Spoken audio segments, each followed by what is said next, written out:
I actually do some epigenetic research. I think there's a lot of promising epigenetic therapies that are, azacitidine, of course, is the poster child for the epigenetic drugs. But in other diseases such as lymphoma, we saw EZH2 inhibitors, tazemetostat has gotten approval. In AML, we're looking at menin inhibitors. So these are in clinical trials right now.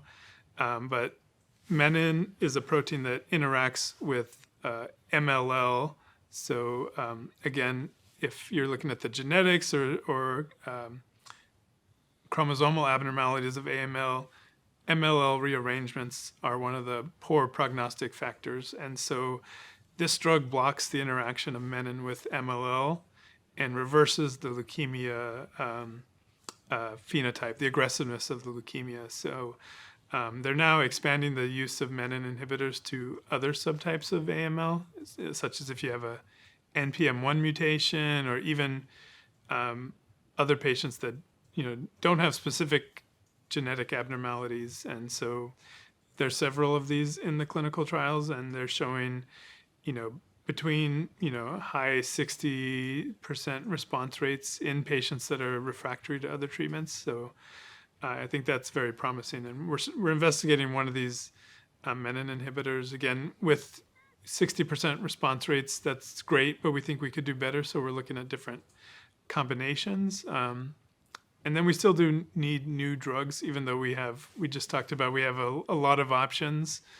Even with all those options, we're prolonging people's survival by, having one therapy, and if that doesn't work, we have another therapy. But when you have relapsed AML or relapsed MDS, the therapies typically will have a shorter remission rate each time, or response rate will be shorter in duration. So, and ultimately, if we use all of the treatments over years, we may not have treatments left unless we keep developing new treatments. So in my lab, we're studying a few different options for new targets. XPO1, it's a nuclear export protein. There's now one drug that's approved in multiple myeloma and diffuse large B-cell lymphoma that targets this nuclear export inhibitor, XPO1. The drug is called selinexor. So we've studied that in MDS in a single center study in a small number of patients, and we did see responses. Unfortunately, not enough responses to make it FDA approved. And there was some side effects associated with that drug. So there's now a second generation inhibitor called eltanexor, which seems to be more tolerable, and it's being studied in MDS in combination with azacitidine.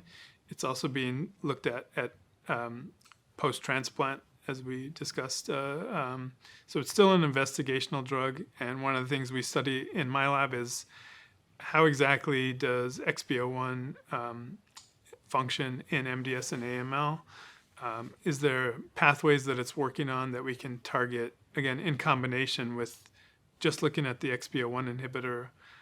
So some, XPO1 inhibits many important things, such as the tumor suppressor protein, TP53.